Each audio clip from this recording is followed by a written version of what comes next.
नहमदुहु व नुसल्ली व नुसल्लिमु अला रसूलिल करीम। अस्सलामु अलैकुम व रहमतुल्लाहि व बरकातुहू। राय इस्लाम में तमाम दोस्तन की खुशामदीद।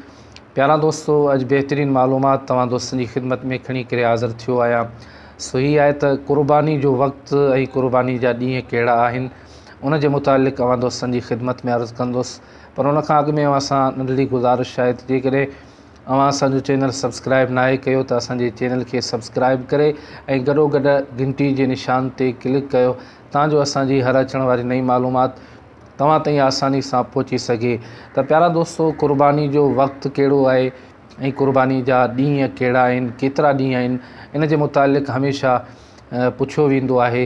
त मूं चाहियो त अॼु अवां दोस्तनि जी ख़िदमत में कुर्बानी जो वक़्तु ऐं कुर्बानी जा ॾींहं जेके सो अर्ज़ु करे छॾियां। प्यारा दोस्तों, कुर्बानी जो वक़्तु 10 ज़ुल्हज तुलू ए सुबुह सादिक़ खां यानी सुबुह सादिक़ निकिरण खां 12 ज़ुल्हज ग़ुरूब आफ़ताब यानी सिज लहण ताईं, ग़ुरूब आफ़ताब ताईं इन्हनि 3 ॾींहंनि में कुर्बानी करे सघिजे थी।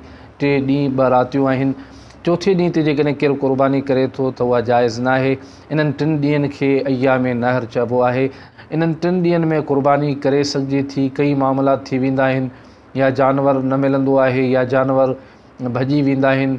कई अहिड़ा मसाइला मसाइल जेके आहिनि सो थींदा आहिनि, ऐं जिन जे करे जेकॾहिं पहिरीं ॾींहं ते माण्हू कुर्बानी नथो करे सघे त ॿिए ॾींहुं या टे ॾींहं करे सघे थो। इन्हनि 3 ॾींहंनि में कुर्बानी जाइज़ थी सघे थी। त प्यारा दोस्तों, हीअ जेका सो कुर्बानी जे वक़्तु ऐं ॾींहंनि जे मुतालिक़ जेका मालूमात हुई मुख़्तसिर मूं अवां दोस्तनि जी ख़िदमत में अर्ज़ु कई।